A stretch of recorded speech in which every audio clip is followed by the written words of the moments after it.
Hi, everyone. Says we're live.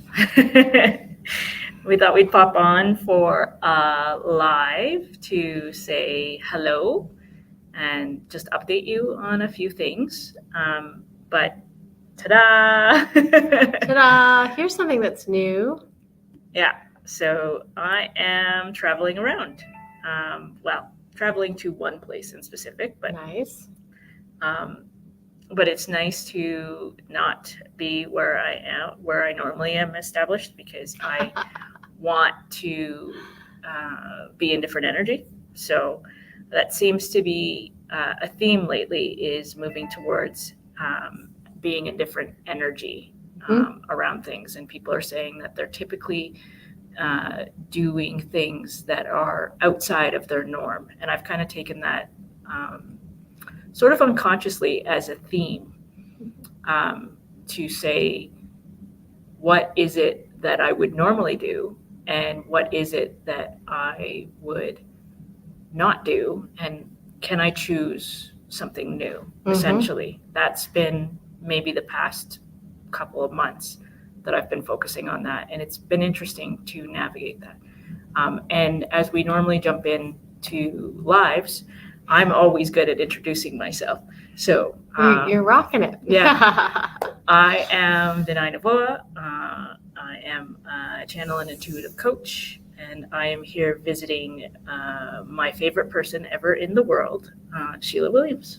Well, it's fun to be partners in crime, it turns out. It's and I love Danielle has said Team Gorgeous. Oh yeah. Thanks for that, like that, Danielle, Danielle. because this lighting is not my friend, so I'll take it. My name is Sheila Williams, and I am an intuitive coach. I live nomadically, which means I get to do what I love anywhere in the world. And this moment, I am doing it from Edmonton, Alberta, in Canada. And so Denai is normally on the other side of Canada, and she thought she would come and visit this part of the greatest country on earth. Ha ha ha. So thanks to everyone who is saying hi in the comments. We have one person who is we see just Facebook user as opposed to your name. So we'll have to look on Facebook to see who you are, unless you want to tell us in the comments, and we can say hi back. So what are we talking about today? I think what we started into with changes in the self and adjusting, picking something different. I think is where would be helpful, because like I had started the conversation, I've been noticing that I am deliberately choosing to do things differently, which isn't always easy. But it's creating an opportunity for me to find any patterns that I have, and playing with those and looking for ways to allow this new choice or new choosing to come in and allow for a transformation or a shift in my perspective and my experience.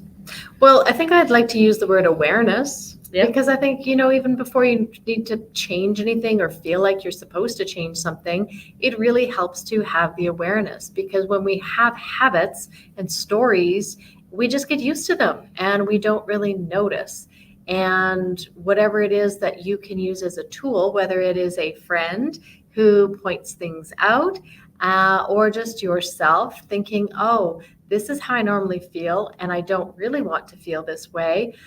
This is an awareness that this is one of those times to shift, move into a different energy, a different thought, a different feeling, which is going to then circle around to different actions, different reactions, and different physical results. So that is what I believe. And I think that we can create evidence for ourselves.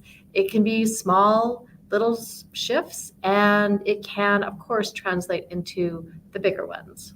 Yeah, for sure. And you make a really good point that, and this isn't new by any means. A lot of the stuff we talk about isn't new. It's coming into the awareness or realization, or getting the aha moment around it, that kind of brings it into a new light. So we always talk about any of the transformations and shifts that we've had always come down to the basic things, and then we just pretty it up, or we have some good banter around it. Well, of course we do, but even within ourselves, or our own work, or any other spiritual entrepreneur, all they're doing is finding ways to dress up the basics in a way that resonates with people. Well, and I respect that, because I know for myself, if I hear something, maybe it's quantity, maybe I actually need to hear something 100 times for it to land. Maybe it's just a different word choice. Maybe it's just the exact moment of where I'm at and if I'm ready to receive and what they're offering. And so I think it really benefits us to expose ourselves to different influences, different teachers, even just within our own self, when we are tuning in for our own guidance and different perspective. We will receive it differently, I believe, each time. Yeah.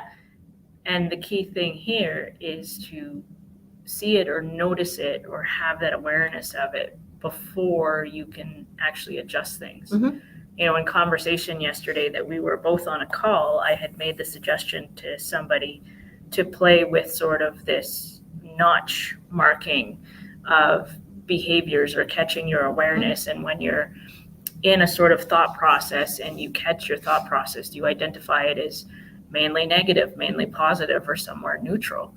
And by utilizing that, I think you're allowing yourself to engage more in being mindful, because one of the basic things that we dress up in a pretty little outfit is mindfulness. And mindfulness is essentially one of the backbones of things: becoming present, being in the now moment, going into the self, being self-aware. These are all associated with mindfulness. And in order to have an understanding of what you want to shift, you have to know what's going on first. So, yeah. I think, again, that awareness piece is so important, because we do tend to get into a groove, we get into habits, and unless something is giving us maybe a moment of contrast, or a person who's saying, wait a second, we don't have necessarily cues to have any extra awareness about it. It's like when you drive to work, sometimes you do it so on autopilot that you're not even noticing. And we go through a lot of our life in that autopilot way. This is just how I do it. This is just how I've always done it. And unless we do have that something, that little grit, the pebble in the shoe to make us stop and reflect, gets a different perspective on the whole situation, it's sometimes, you think, well, where do I even start? And that's when I'm working with coaching clients, that is often the very first question they have. Is they have a sense of, I don't want this current situation. Now what? Like, now what? I don't know what.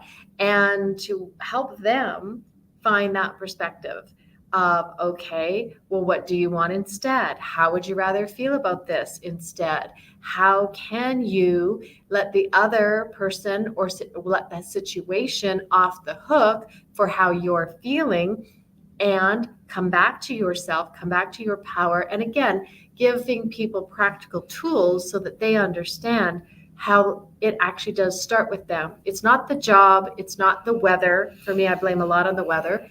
It's not the weather. On the rain. It's not at the other person. It really is always us. And sometimes that's a little bit hard to hear too. Well, yeah, 100%. I mean, depending on where I'm at, mood-based or vibrational frequency, you can say something to me and I will be like, yeah, that's true. It is up to me. I do get to choose. But then you catch me in moments where I am not happy, or I'm very angry about something, and I will tantrum. Yeah. I will say some mean things. Some mean things. Some beautiful language. I will dress up my language and then explain, why the hell would I choose to feel like this? Yes. But it's true. You did a live this morning where you were facing some tech stuff, and you were light and jolly about it. What are you going to do? Like that, but that's, I think it's practice, because I'm sure years ago when I was running online courses, if something happened tech wise, I would have been mortified. I would have felt something had gone wrong and it was all my fault. And now you just think, man, what are you going to do? You just keep on rolling. And the funny part about that, if anybody was on that morning call, which I know Danielle was, that it was so choppy live, but the replay is actually pretty good. So I could have stopped it all, but now it is actually available for people on the replay. So I didn't need to. I could be easy about it. And Danielle has a great question. Can I put this up here? Yeah, of course. It says, hopefully Danielle, that's okay. If not, just message like, stop doing this, and we'll just delete all of it. I have the outcome I desire, and it's win-win. How to bring that into creation. And my friend, what I would say is, how much are you trying to figure out and make happen? How much are you allowing? How much are you surrendering and knowing it's all working out? That was, that is the best advice, and I think the hardest to take sometimes. And I'm not speaking about you, I'm speaking about me, because that surrender aspect, that's very counterintuitive to everything that I've ever done in terms of accomplishing what I want in life. Because I was raised, you got to make it happen. You got to make a plan. You got to have a strategy. You got to figure out all the possible scenarios, and then you got to make it work.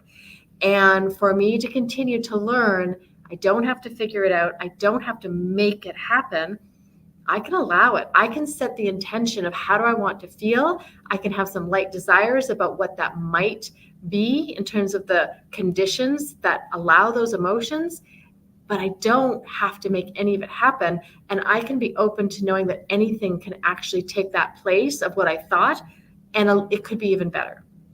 And that's hard to trust sometimes. It is. There's no question. I agree.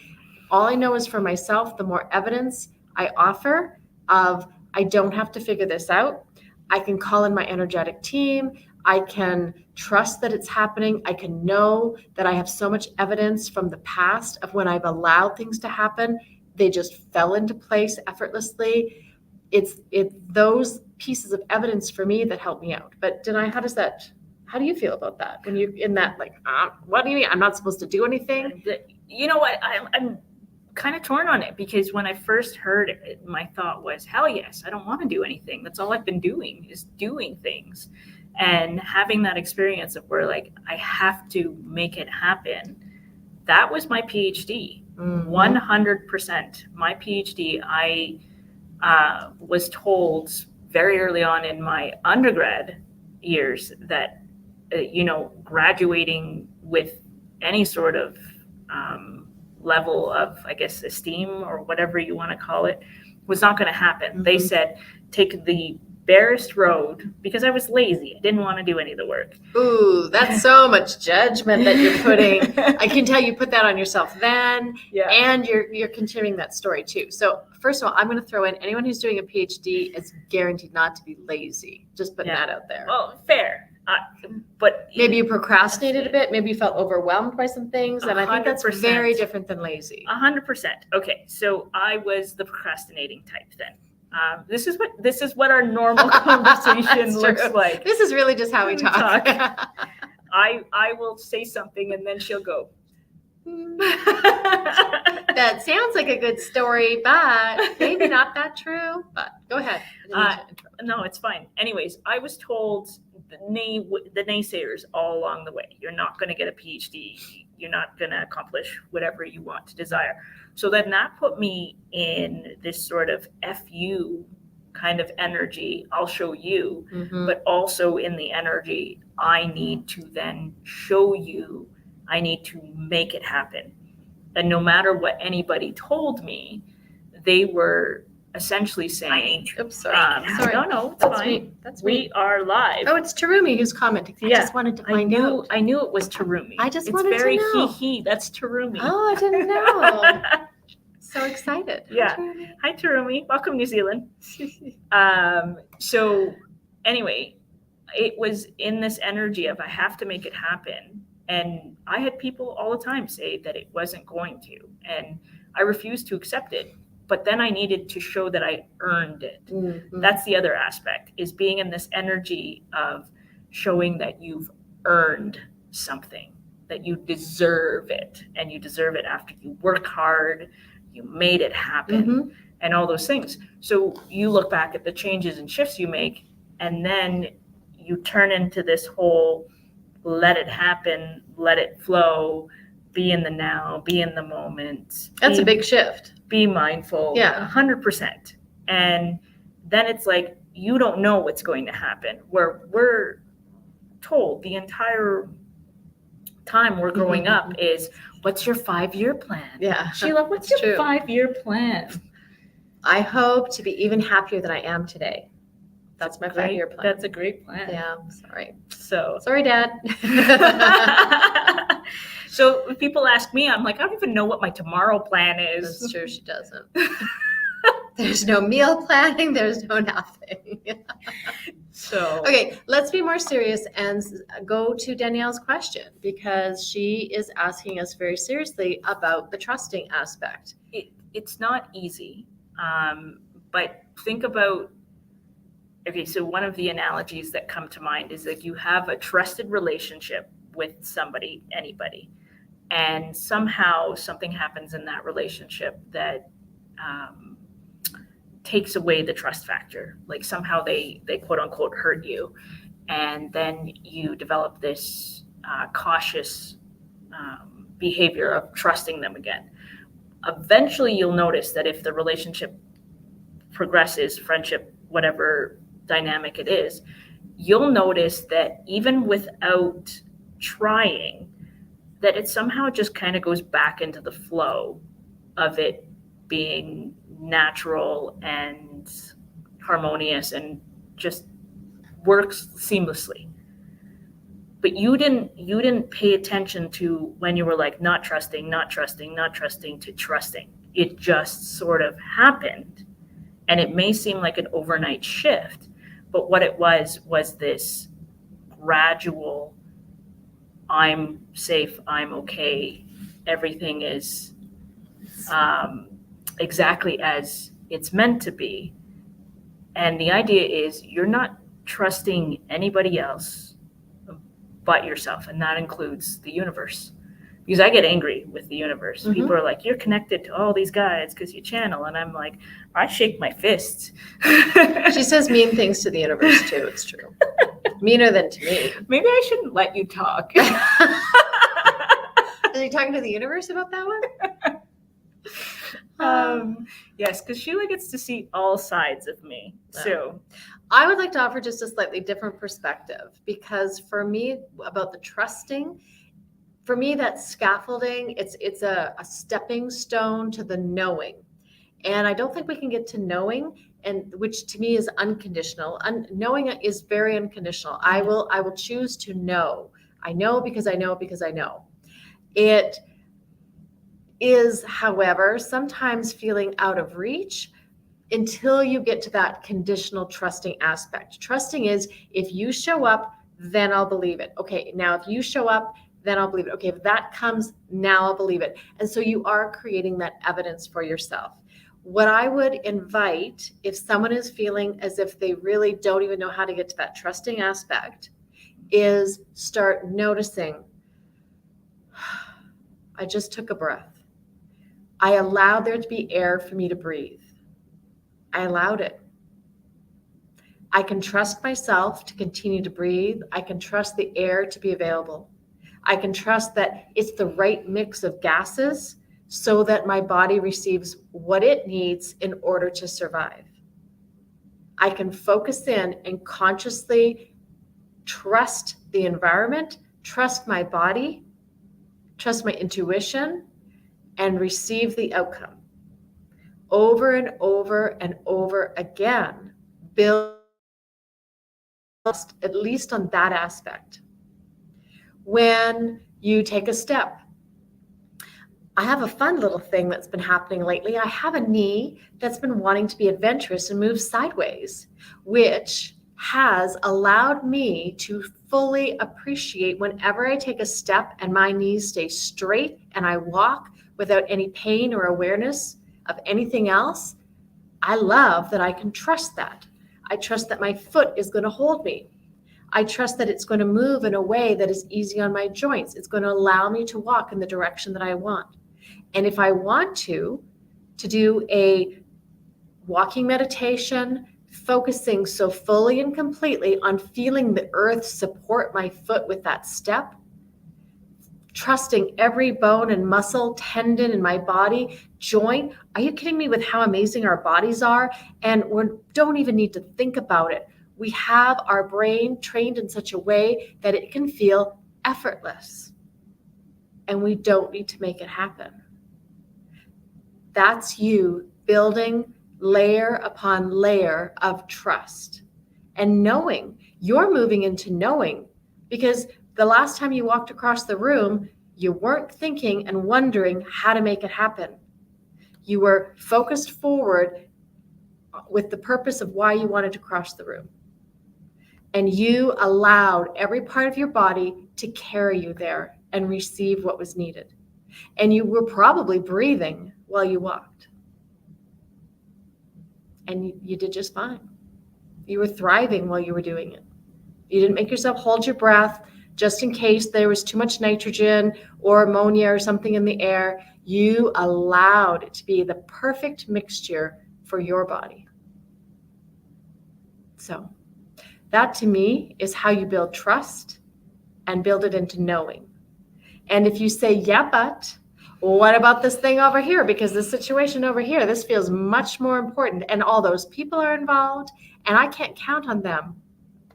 I do think it's exactly the same, because you can practice allowing and knowing.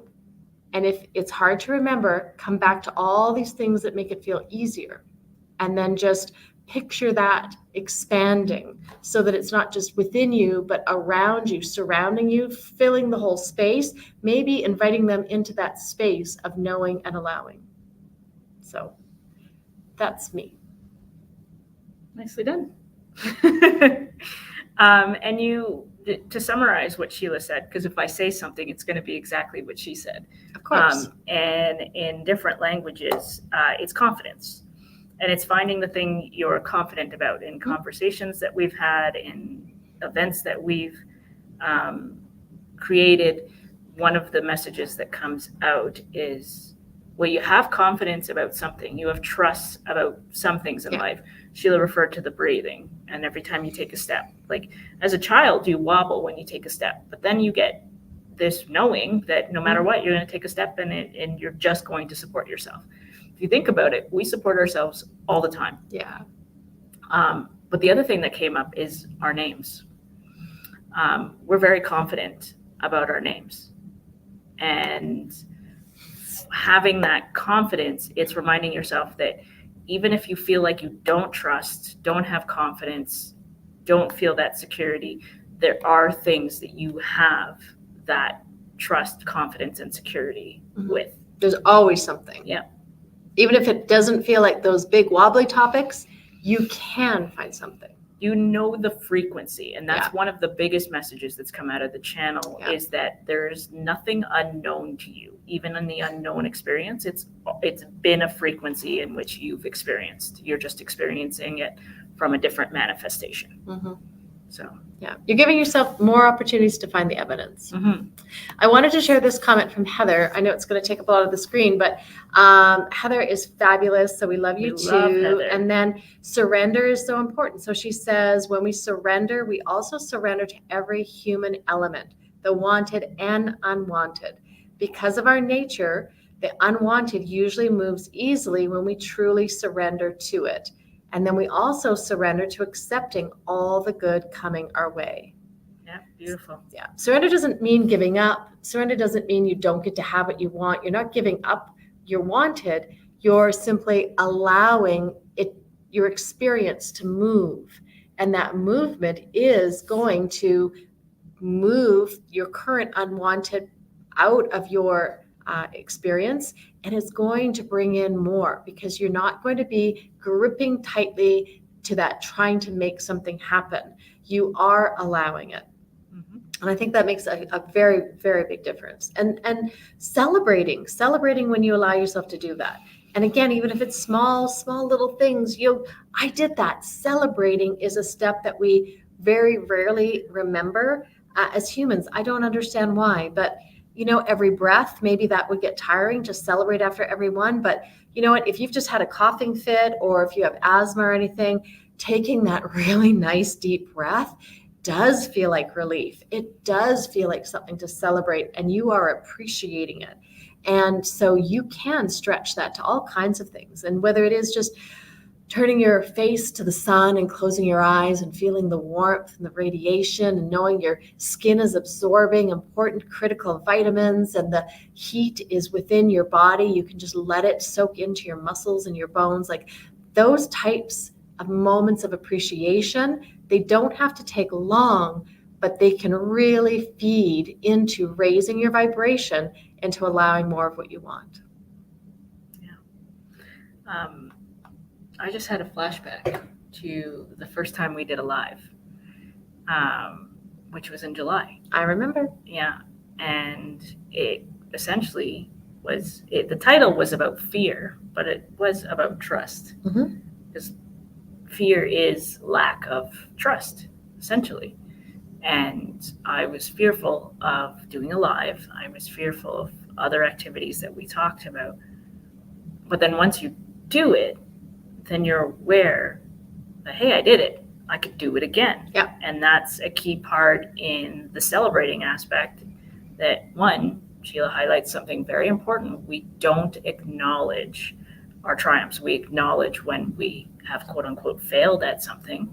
But we also don't acknowledge how easier it gets each time we do something that has created some tension within us. So it's important to acknowledge when things go well, because we've spent most of our lives anticipating when things will go wrong. Yeah. To prepare. We're always preparing. Why not prepare for things to go well? I don't even remember where I heard it now. Maybe I should find the source, but it was worry is like you're misusing your imagination, something like that.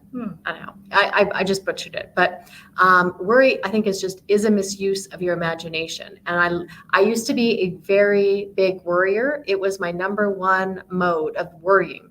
And so when I realized, I could spend all of that time imagining the outcome and the journey going well, really? That's a possibility. And it turns out it is, in case you didn't know. And so, yes, I absolutely love reminding people of that, whether they want to know it or not. But I know quite a few worriers, and it's fun to say, you could actually spend just as much energy knowing how it could go really well. And so again, I think we come back to, it's just a habit. It's a habit. It's all a habit. That's it. Yeah. You're not right. You're not wrong. You just have a habit. And if you notice that this habit doesn't seem to serve you, you can change it. Yeah. Absolutely. You can be a warrior. Love that. Yeah. Changing a habit is a choice thing.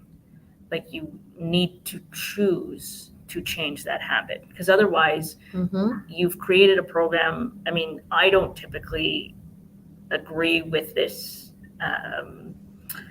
analogy or metaphor for humans, but referencing computers and saying your computer can have things running in the background, just as we have mastered certain behaviors, thought patterns, actions, whatever it may be, and bank them to just run on autopilot throughout our day-to-day experience. If we do nothing about it, we don't make an intention, a decision to shift it, it remains in that autopilot programming, that cycle. Once you say, I think I want to shift that, I think I want to change that, that then disrupts the coding or the programming in that particular moment for that habit. But if nothing is done from there, then it cycles back. It's Mhm. almost like a random glitch where it goes, oh, okay, we'll just do a reset. And then it goes back to the pattern. So why things feel hard when you're changing a habit is because you've gotten so good at the previous behavior. It's being one-handed dominant and then trying to use your other hand Mhm. and then saying, well, I don't do it as well with my non-dominant. Well, of course, you've spent years doing it with your dominant hand. You've spent years doing it with your dominant thinking. What we're doing, what we endeavor to do with ourselves and other people, is to help them shift to a new dominating habit, pattern, behavior, mindset. Mhm. That's what we want to do. Yeah. And we don't want to say it's hard. It's just different. So there's more mindfulness and conscious thinking while you're doing it. Otherwise, you're just going back to the pattern that's already been established. Ask yourself to tie your shoes in a completely different way. It's impossible. And you're not going to be able to do Not it. impossible, but yeah, it would take some you have to conscious be effort conscious, for sure. Yeah, but it's conscious thinking, right? Because we want to call it I'm staying away from words like difficult, challenging, effortful, because it's not. It's conscious choosing every single time that cycle is running. Yeah. And I had a pattern this morning that Sheila said, now is your opportunity to change it because it's on autopilot. And she says, okay, well, now that you've caught it, now what are you going to do about it? Mm-hmm. So, and that's I think just the question is, well, what feels better now? Like now, from right now, then just start fresh right now. What feels better? So Danielle, you're saying something pretty broad about shift perspective on everything. I bet you have a wonderful perspective of many, many things. And there are just a few topics that are really grabbing your attention right now. And I've been talking about someone that I respect talks about using the flashlight of attention. And I was saying today, it's like shining a big Hollywood spotlight on things, and we let it be the only thing that we can see. And sometimes even just to picture turning down the dial, like literally picture your hand turning down the light until it goes dimmer and dimmer and dimmer until it's in the shadows. And it's just not grabbing your attention quite as quickly. It can be sometimes a little tip or tool like that can help you get that new perspective, which is enough to break that cycle, that pattern. And so even to start appreciating those things that you do have a great perspective on. And I'm not going to list them now, but they are there 100%. Well, you have a great perspective on us. Yeah. So. She's just referencing the fact that you said we were gorgeous or something. Team gorgeous, yes. But the idea here is like, think of every behavior. I almost like this is something that's going to come through in the retreat that we're doing because it's very strong. And it's going to come through in any of the stuff that I do. I know it'll come through with the Sheila's offerings in her membership stuff that she's promoting right now. So excited about it. But the idea is we've spent years. So let's pick an age, and we'll put everyone on this call as mid-30s. We're going to say everyone on this call, including us, are mid-30s. Nice. And at mid-30s, so we'll say 35, you have spent 35 years creating neural connections of certain behaviors and outcomes. Yeah. And we didn't start in day one as an infant and go, well, I know how to walk, I know how to eat, I know how to crawl, I know how to have abstract thinking. These are things that developed, and one skill built off another skill and another skill and another skill, so on and so forth. And when that happened, now you have this massive repertoire or resume or curriculum vitae of your skill set, your habits, your behaviors. And now what we want to do, which was classic Danielle, was I want to change it all at once. I want to take everything I've learned in the last 35 years, because Danielle is 35, and from that say, well, great, but you're wanting to change 35 years worth of habits. That's not saying it's going to take another 35 to change. That's going to say, well, pick one first. Pick one. make it the habit of the week, the month, whatever you want to do, and shift your perspective on that. And I guarantee you there will be a domino effect, because every habit is connected to another one in one fashion or another. And for the retreat that we're doing in June, it's got the theme of restoration and rejuvenation and all those things. But what's been coming through very strongly while I tune into this stuff is the idea to actually think about all the credit and credentials and skill sets and abilities that you've amalgamated in throughout your entire lifetime. Yeah. And one, to give yourself permission to rest, because I haven't done enough. Look at all the things you've done in the last 35 years. You have a number of decades left in your lifetime. And now, because you're so good at developing skills and habits, it's not going to take you 35 years to change these. But that's one of the things that we're going to do at the retreat is go into this acknowledgement and this construction of your life resume. And I know that you have, with your membership right now that you're promoting, that it's around, there's an aspect around the self and looking at how moving through to self-love and self-transformation.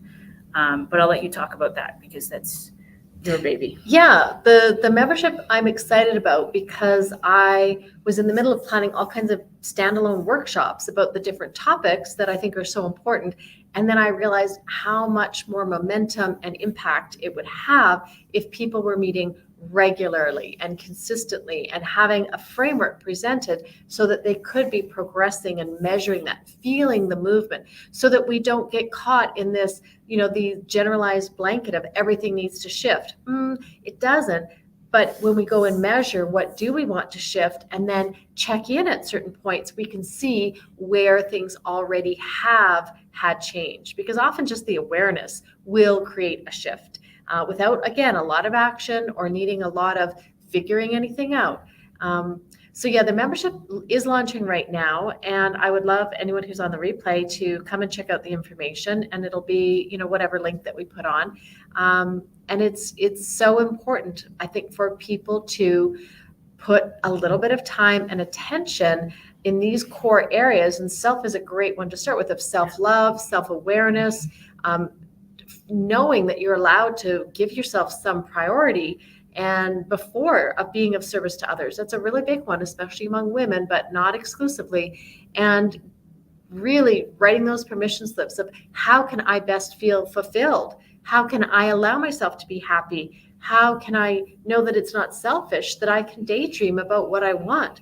And putting that little bit of attention there, because now you're giving yourself a really steady foundation, that core, that you can be of service to others or engaged within your family. And you drop all that resentment and anger of things not being fair or not getting what you want, because you know that you're prioritizing it. So I'm really excited about what's possible for the people who do jump on. So, and then of course the retreat, we have 2 different weekends for people to choose. And that's going to be amazing. Already awesome people have signed up, but there is room for more. And so that's where we will encourage people to let us know if you have any questions, because we're happy to meet with you. We have replays of past info sessions. We might throw another one on the calendar, but we want to know who's interested of coming to Canada for a 4-day retreat where we're focusing on a lot of fun, as well as tuning into the channel, asking questions, and tuning into yourself. That's going to be a good focus. And having free time, because what do you want to do that feels good? To me, that's going to still serve choosing yourself. 100%. And there are, I think, 2 or 3 people who are actually going to go across weekends. So they're going to be starting it. One person has described it in a way that I love, is the idea of like getting like this sort of kickoff. And you've used this analogy before, when you're in the pool and you push off the wall. It's like that first weekend, if you're choosing to do them together, that first weekend is like that that wonderful momentum push into the vibrational frequency that you want to be at. And then, swimming through the week and doing whatever feels good. That's your open opportunity to explore any of the places nearby, whether it's Ottawa or Toronto or any of the hidden gems around that area. Retreat will be near Napanee, just down the road. And then the second weekend is like, with all the momentum that's been built up and the integration period in between weekends, now it's solidified with the second weekend aspect of the retreat. And you get to really anchor it and allow it to set over a period. Because if this was a 10-day retreat, for instance, there would be things every day, something, and it wouldn't give you the solid opportunity to allow that solitude, that integration, that experience to being like, what does that mean for me now? Yeah. And then coming back for the second weekend, you get that opportunity to being like, oh my God, the information's going to be different. It's going to be tailored to whoever is there. Yeah. And the channel's talking about themes. But if we have a handful of other people sign up and that shifts the energy, then it shifts the energy. Yeah, it's going to be perfect. Because I'm excited to allow it to go with the flow.